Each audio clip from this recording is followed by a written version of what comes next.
Brilliance Audio presents The Perfect Hope by Nora Roberts, performed by MacLeod Andrews. With a few groans and sighs, the old building settled down for the night.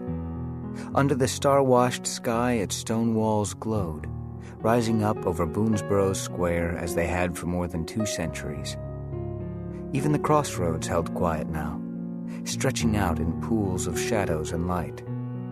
All the windows and storefronts along Main Street seemed to sleep, content to doze away in the balm of the summer night. She should do the same, Hope thought. Settle down, stretch out, sleep. That would be the sensible thing to do, and she considered herself a sensible woman. But the long day had left her restless, and, she reminded herself, Carolee would arrive bright and early to start breakfast. The innkeeper could sleep in. In any case, it was barely midnight. When she'd lived and worked in Georgetown, she'd rarely managed to settle in for the night this early. Of course, then she'd been managing the Wickham, and if she hadn't been dealing with some small crisis or handling a guest request, she'd been enjoying the nightlife. The town of Boonesborough, tucked into the foothills of Maryland's Blue Ridge Mountains, might have a rich and storied history. It certainly had its charms, among which she counted the revitalized inn she now managed, but it wasn't famed for its nightlife. That would change a bit when her friend Avery opened her restaurant and tap house. And wouldn't it be fun to see what the energetic Avery McTavish did with her new enterprise right next door and just across the square from Avery's Pizzeria? Before summer ended, Avery would juggle the running of 2 restaurants, Hope thought, and people called her an overachiever.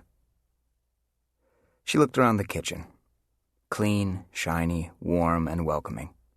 She'd already sliced fruit, checked the supplies, restocked the refrigerator. So everything sat ready for Carolee to prepare breakfast for the guests currently tucked in their rooms. She'd finished her paperwork, checked all the doors, and made her rounds checking for dishes, or anything else out of place. Duty's done, she told herself. And still she wasn't ready to tuck her own self in her 3rd-floor apartment. Instead, she poured an indulgent glass of wine and did a last circle through the lobby, switching off the chandelier over the central table with its showy summer flowers. She moved through the arch, gave the front door one last check before she turned toward the stairs. Her fingers trailed lightly over the iron banister. She'd already checked the library, but she checked again. It wasn't anal, she told herself. A guest might have slipped in for a glass of Irish or a book, but the room was quiet, settled like the rest. She glanced back. She had guests on this floor, Mr. and Mrs. Vargas, Donna and Max, married 27 years. The night at the inn in Nick and Nora had been a birthday gift for Donna from their daughter, and wasn't that sweet? Her other guests, a floor up, in Wesley and Buttercup, chose the inn for their wedding night.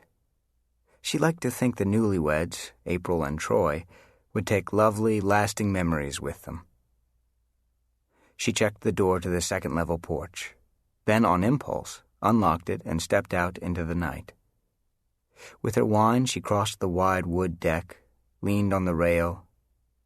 Across the square, the apartment above Vesta sat dark and empty now that Avery had moved in with Owen Montgomery. She could admit, to herself anyway, she missed looking over and knowing her friend was right there, just across Main. But Avery was exactly where she belonged, Hope decided, with Owen, her first and, as it turned out, her last boyfriend. Talk about sweet. And she'd help plan a wedding. May bride, May flowers, right there in the courtyard, just as Claire's had been this past spring.